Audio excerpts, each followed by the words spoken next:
Ok, hoy comenzamos el último capítulo, jóvenes.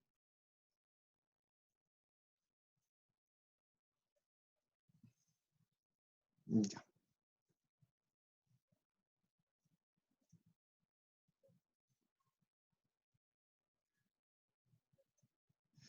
Bien, este tema se llama análisis de la respuesta frecuencial. ¿Ya? Vamos a hacer un pequeño repaso a lo que habíamos hecho en la primera parte. Vamos a retroceder un poquito y vamos a ver cómo se liga esto del análisis frecuencial con el primer capítulo que hemos visto. ¿Ya? Si nosotros vemos un sistema de primer orden, ya, este es un sistema de primer orden, ¿no? Este es un sistema de primer orden. Esta es la función de transferencia de esa función de primer orden, la típica, la normalizada, ya. Y si a esta función, ya que y es la respuesta y x es la entrada, que es la perturbación, y esta es su función de transferencia, le aplico una entrada senoidal, es decir, una perturbación senoidal que en el tiempo está de esta forma, se expresa, ¿no? La amplitud y la frecuencia angular a KWT. Si yo le aplico una perturbación senoidal a este sistema, a esta función de transferencia de primer orden, si yo esto lo transformo, aplico transformada de Laplace, se va a convertir en este, ¿no? Esto lo hemos hecho en el primer capítulo.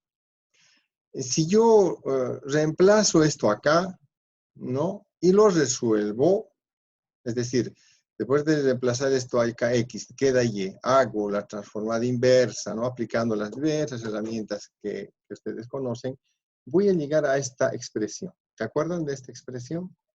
Esta es la que habíamos obtenido en los primeros capítulos cuando hacíamos una perturbación senoidal a esta función de transferencia, ¿no? Donde habíamos definido que θ es la tangente menos 1 de menos de doble tau, que es el ángulo del desfase, ¿no? Si esta es la perturbación, fíjense que esta respuesta tiene dos partes, una parte que es transiente, que no se la considera, se anula normalmente, y esta es la respuesta que queda como permanente, ¿no? La parte transiente y la parte permanente. En esta parte permanente, que tiene mucha similitud con esta perturbación, fíjense, la amplitud es de esta forma, A dividido entre este denominador, y la respuesta también va a ser senoidal, ¿no? Con la misma frecuencia, pero desfasado, ¿no? Y el ángulo de desfase está dado por esta ecuación. Y habíamos definido también la relación de amplitud. ¿Qué es la relación de amplitud? Es la relación de la entrada, amplitud de entrada sobre la amplitud de salida.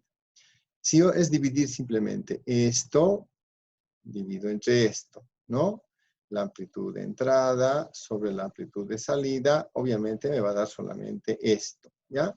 Esto es lo que hemos hecho hasta el primer capítulo, ¿no? Y inclusive habíamos graficado, ¿no? Y en lo que les decía, esta es la parte transiente, es la parte periódica, y esta es más o menos cómo se interpreta, ¿no? El periodo, que está dado por 2pi, W. Los picos, la distancia entre los picos es el mismo, es decir, el periodo es el mismo tanto en la entrada, la perturbación, como en la respuesta. En este caso, este rojo es la respuesta. El desfase es esto, ¿no? La distancia entre el pico de la entrada y menos el pico de la respuesta. Y esta sería la parte transiente, que no se la considere la parte periódica, ¿no? Que en realidad debería ser constante, no es así. Se forma, es constante a la misma altura aquí. Esto está mal dibujado. Bien, hasta ahí estamos simplemente recordando lo que habíamos hecho en sistemas de primer orden cuando yo le daba una entrada senoidal, ¿ya? A este sistema. Y esta era la respuesta. Bien. Si yo me pongo a hacer algunas consideraciones, y aquí vamos a recordar un poquito lo que es un número complejo. El número complejo habíamos establecido que es ¿no? El número complejo S, en realidad, nosotros lo manejamos S como una parte de la transformada. S, en realidad, tiene esta configuración, ¿no? Es un número complejo que está formado por una parte real y una parte imaginaria, ¿no? Que está multiplicada por la unidad imaginaria, que en este caso se maneja como J. Si yo quiero encontrar el módulo de este ángulo, en realidad, a ver, les voy a dibujar un ratito en la pizarra. Ya, mejor me voy a venir a la pizarra para que me puedan entender un poquito. Recordando, imagino que se debe acordar, este plano sería así. Ya lo vamos a dibujar.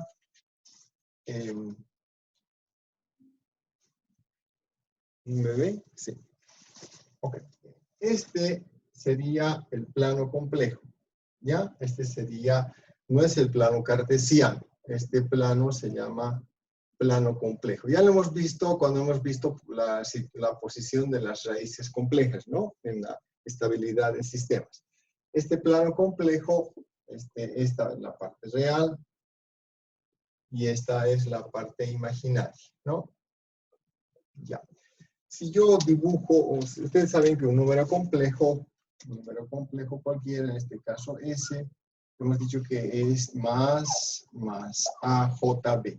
Es decir, como es un par de valores, yo puedo representar esto en este plano, similar a un plano cartesiano. Es decir, yo digo, a ver, este número complejo S estará A, que es la parte real, y B, que es la parte imaginaria. Entonces yo puedo dibujar, es similar a un vector, ¿no? Yo puedo dibujar este número S, ¿no? Como siendo esta parte. ¿Ya? Ese sería mi número complejo dibujado en un plano complejo. S, en definitiva. ¿Ya? Ahora, si yo quiero sacar el módulo, ¿cómo caracterizo un número complejo? Yo puedo caracterizar el número complejo también de dos maneras, ¿no? Es decir, esta es la forma cartesiana, y este número complejo también yo puedo escribirlo como un número polar, ¿no? Un número polar.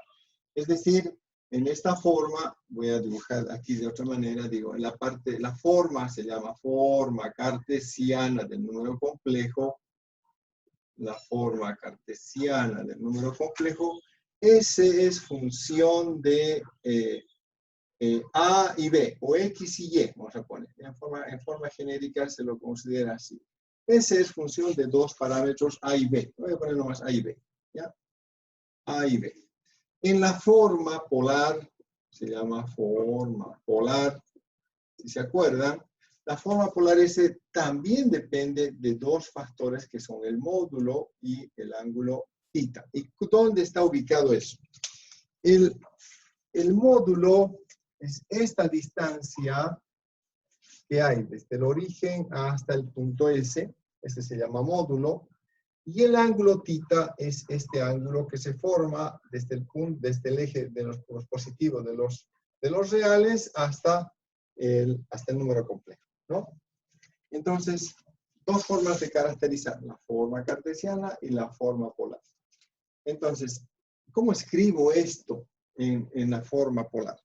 Este número yo lo puedo escribir en la forma polar como siendo así. S igual el módulo multiplicado por el coseno de θ más I seno de θ. ¿Ya? Esta sería la forma, ¿se ve el número, perdón? ¿Se ve el azul? Se está perdiendo un poco. ¿Se ve el azul? Se ve, ingeniero, se puede ver. Gracias. Ok. Se me está perdiendo un poquito. Ya, si no se ve, lo cambio. Ok. Entonces, esta es la forma polar y esta es la forma cartesiana. ¿Ya? Perdón, forma cartesiana y forma polar.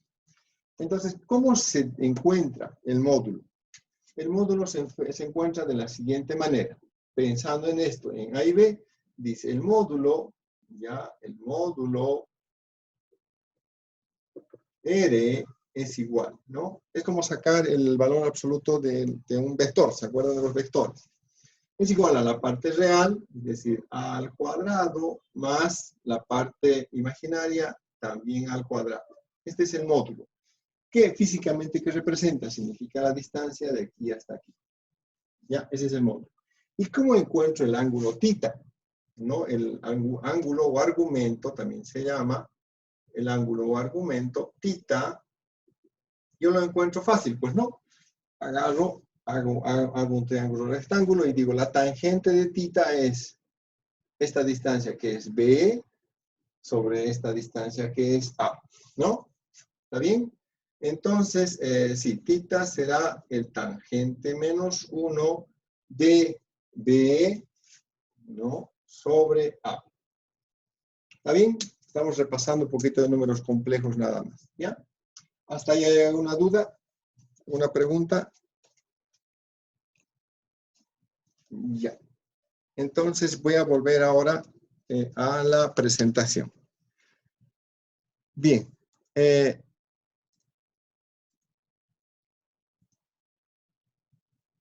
Bien, aquí estoy de nuevo, ¿no? Entonces ya entienden ahora. El módulo es eso que les acabo de decir, el módulo, y este sería el ángulo, ¿ya? Y vamos a hacer lo siguiente. Vamos a suponer que ese solamente tiene una parte imaginaria, que es el ángulo W, ¿ya? La frecuencia angular. Entonces voy a asumir que ese es un número complejo donde no tiene parte real, no tiene esta parte real y solo está compuesto por J por B. ¿Y B qué es? B es la frecuencia angular, BW. Ok, asumiendo eso, yo puedo hacer lo siguiente. Reemplazo en la función de transferencia y llego a esta expresión. ¿Ya? A ver, vamos a hacer ese ejercicio más y les voy a explicar en la pizarra. ¿Ya? Entonces, ¿qué me dice esto? Me dice que voy a hacer lo siguiente ahora. ¿Ya? Esto ya es simplemente el repaso. Y digo ahora, bien, yo tengo una función de transferencia que es 1 sobre tau s más 1. Y lo que voy a hacer es decir que s es un número complejo, pero yo le voy a dar el valor que yo quiera. Voy a llamarle j por la frecuencia angular. Voy a reemplazar acá. ¿Ya? Voy a reemplazar. Entonces, ¿qué tengo? Digo, la frecuencia angular había sido 1 sobre tau j w más 1. ¿Ya?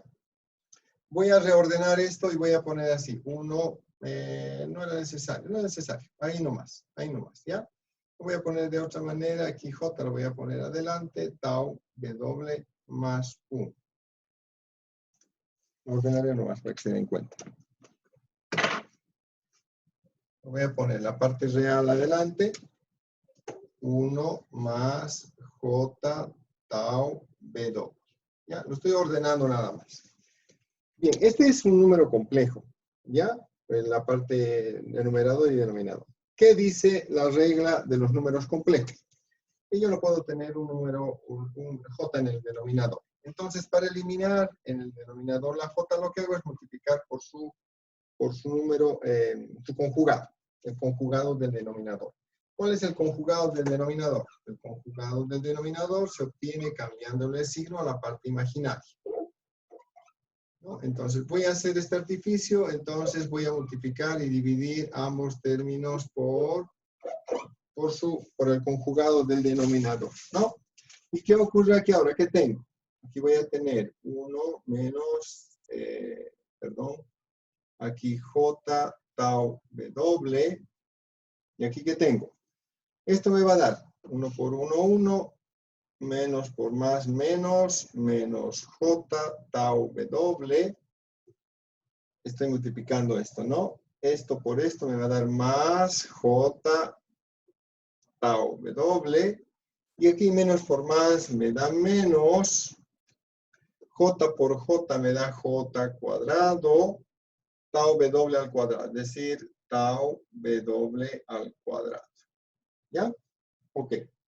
Aquí esto ocurre normalmente esto, que estas partes se van a eliminar. Voy a quedar así, ¿no? Va a quedar así.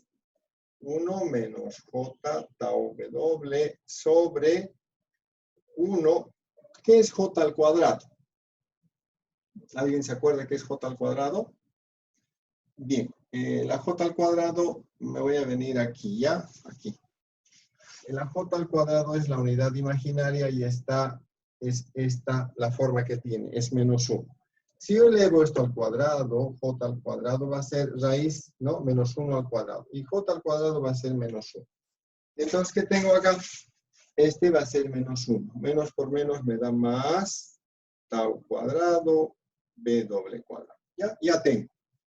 Consecuentemente, puedo decir lo siguiente, que g no es nada más que, esto voy a dividir entre este, va a ser 1 sobre 1 más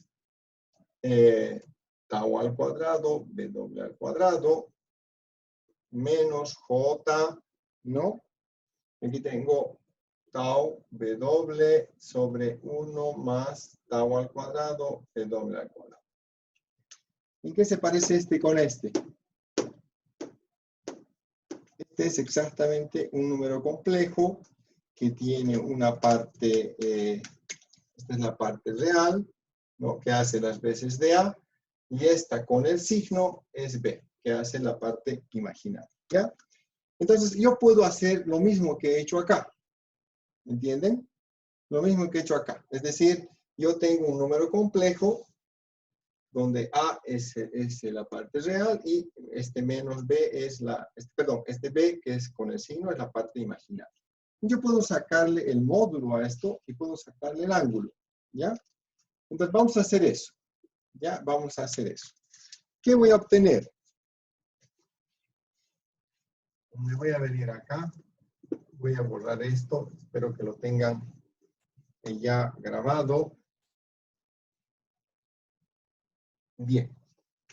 Entonces digo, a ver, ¿cuál sería el módulo de G? El módulo de G voy a decir que es ¿cuánto? Raíz de A al cuadrado, que sería esto, ¿no? 1 sobre 1 más tau al cuadrado, b doble al cuadrado, todo esto al cuadrado, más, si quieren todo esto, ¿no? Menos tau b doble, aquí lo voy a poner, sobre 1 más tau al cuadrado, b doble al cuadrado, todo esto al cuadrado, ¿ya? Lo mismo el ángulo. Theta será tangente menos 1 de B, que es esto, menos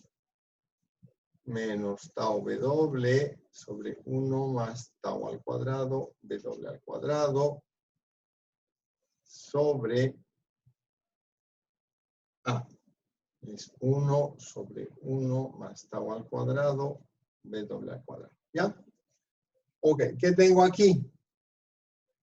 A ver, ya puedo borrar aquí. ¿Ya? ¿Qué tendría en cada uno de los casos? Aquí voy a tener que, esto va a ser raíz de, ¿no?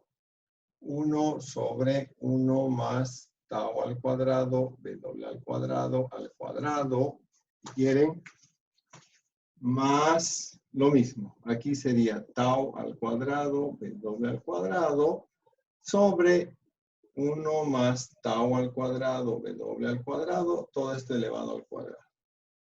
¿Y qué me va a dar al final?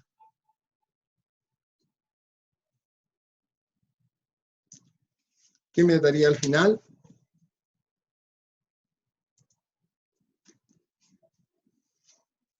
A ver, aquí voy a tener numerador sobre el mismo denominador. Voy a tener así, raíz de 1 más tau al cuadrado, b doble al cuadrado, sobre, ¿no? 1 más tau al cuadrado, b doble al cuadrado. Entonces, ¿qué tendría? ¿Qué tengo, jóvenes? Voy a tener, todavía hay espacio, ya no tengo espacio. Voy a tener 1 sobre raíz de 1 más tau al cuadrado sobre b al cuadrado. ¿Me captan? Voy a venir aquí. Me he estrechado ahí. Pero voy a venir acá, disculpen acá. Entonces va a ser así. Este con uno de estos se va a ir, ¿no? Este con uno de estos se va y va a quedar 1. Va a quedar 1 sobre raíz de 1 más tau al cuadrado, w al cuadrado. ¿Están de acuerdo? Este sería R. Ok, tengo esto. Y en este otro caso, extremos con extremos, medios con medios, y va a quedar que esto es igual a, tita, perdón, es igual a tangente menos 1, tangente menos 1 de menos tau W, ¿ya? ¿Está bien? Y este sería el otro. ¿No les hace recuerdo a algo esto? Algo que ya hemos pasado hace un momentito. Me voy a ir a la pizarra de nuevo, ¿ya? Me voy a ir a la presentación. Tengo acá, ¿no? Estaba en esto, entonces voy a obtener esto, miren, ¿no? Si tomamos como un número complejo, el módulo, lo que acabo de deducir es esto, ¿no? Y el ángulo es esto, ¿no? Miren, el módulo es esto y el ángulo es esto. Y fíjense lo que habíamos obtenido hace un rato, ¿no? ¿Se acuerdan? Ay, ¿dónde está?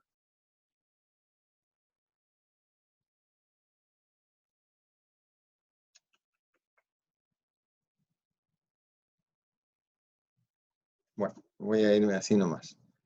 ¿Se acuerdan? No está funcionando esto. ¿Se acuerdan lo que hemos hecho acá? Cuando hemos representado el sistema de primer orden por una función, hemos perturbado con una función C, ¿no habíamos obtenido la relación de amplitud esto? Y el ángulo de desfase exactamente esto. Entonces, no es nada más que eso, ¿ya? No estoy pudiendo volver. Ok, es lo mismo. Entonces, con eso se dice que, no, ¿qué concluyo? Esto indica que la relación de amplitud y el ángulo de desfase de la respuesta final de un sistema de primer orden es igual al módulo y argumento, respectivamente de su función de transferencia cuando S se reemplaza por JW. ¿Ya? Es eso. Entonces, ¿qué ocurre? Aquí se generaliza esto para sistemas de cualquier orden, ¿no? Se generaliza. Si consideramos un sistema lineal general con una función de transferencia genérica, de esta manera, ya, donde Q y S son polinomios de S de orden M y N, respectivamente con M menor a N, obviamente siempre el numerador es menor que el numerador. La última respuesta de un sistema a una entrada senoidal es también una respuesta senoidal. Que la amplitud AR es una función de la frecuencia W y está dada por el módulo G si ponemos S como J por W, ¿ya? Y el ángulo de desfase va a ser el ángulo de desfase va a ser el argumento de J por W. Esta es la forma general, es la forma general, se va a acabar ya el tiempo, creo. ¿Cuánto estamos? Es la forma genérica, ¿ya, jóvenes? Esta es la base también para escribir el diagrama de Bode y el diagrama de Nikis. Todo esto es la base para ese estudio. Entonces, esto es muy importante, ¿ya? De que si yo reemplazo el número complejo S por JW y cualquiera sea la función de transferencia, esto puede tener, en realidad yo voy a escribir como varios módulos esto, la función de transferencia genérica, siempre yo puedo escribir como factores, se va a cumplir que el resultado siempre va a ser igual al módulo y al ángulo de esa función de transferencia genérica, ¿ya? Aquí hemos hecho el ejemplo con una función de transferencia, una de primer orden, y en general se va a cumplir que para todas las funciones de transferencia de primer orden, que se pueden representar todas en realidad, cualquier polinomio se puede representar por factores, simulando un sistema de primer orden, se va a cumplir, ¿ya? Esto es lo que se llama análisis frecuencial. a partir de ahora, a partir de aquí ya comenzaría, tendríamos que ver lo que es el diagrama de Bode y el diagrama de Nyquist, ¿ya? Entonces, la idea era introducirlos en esto y que ustedes me investiguen ahora lo que es Bode y Nyquist, y antes de entrar yo en este detalle, ¿ya? Porque si no vamos a andar con dudas. Prefiero que no.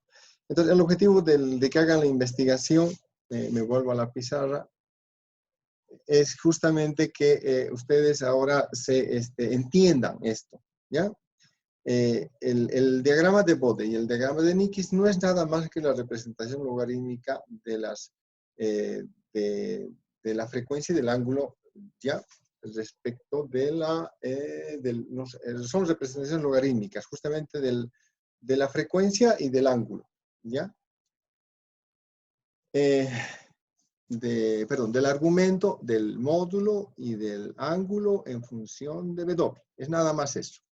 Tanto Bode como Nyquist no es nada más que la representación del logaritmo del argumento en función de W y el logaritmo de θ en función de W. Nada más. Entonces, ambos diagramas utilizan todo esto que acabo de presentar, ¿ya? Entonces, la idea es que ustedes, antes de continuar con esto, entiendan lo que es un diagrama de Bode y un diagrama de Nyquist, cómo se representa, cómo se dibuja, qué características tiene, y aprendan a hacerlo y aprendan cómo se representa cada uno, qué significa cada línea, ¿ya? Entonces, el trabajito no es simplemente saber dibujar también, jóvenes, ¿ya? El diagrama de Bode y Nyquist, sino ¿por qué tiene esta forma? ¿Por qué tiene esa forma así? ¿Por qué tiene una forma más elongada? ¿Por qué puede subir? ¿Por qué puede bajar? Cada posición de la curva, tanto en Nyquist como en Bode, tiene una representación. Y lo que vamos a hacer en esta parte final es yo enseñarles a cómo, estas son herramientas que nos permiten estabilizar el sistema, es decir, hallar los factores de los P y D para poder controlar, para poder tener un diagrama estable. Me da las características de la mejor respuesta de un controlador PID, porque una vez que yo represento esto en Bode o Nyquist, yo puedo ponerle un controlador P, un controlador I, un controlador PID, para que él pueda establecer, me pueda dar una respuesta estable con un sistema controlado, ¿ya? Entonces, sí o sí es importante que ustedes aprendan eso antes de que yo entre. Yo simplemente les voy a enseñar, yo no voy a hacer cómo dibujar, ya no voy a entrar en ese detalle. Yo simplemente voy a entrar en cómo utilizar para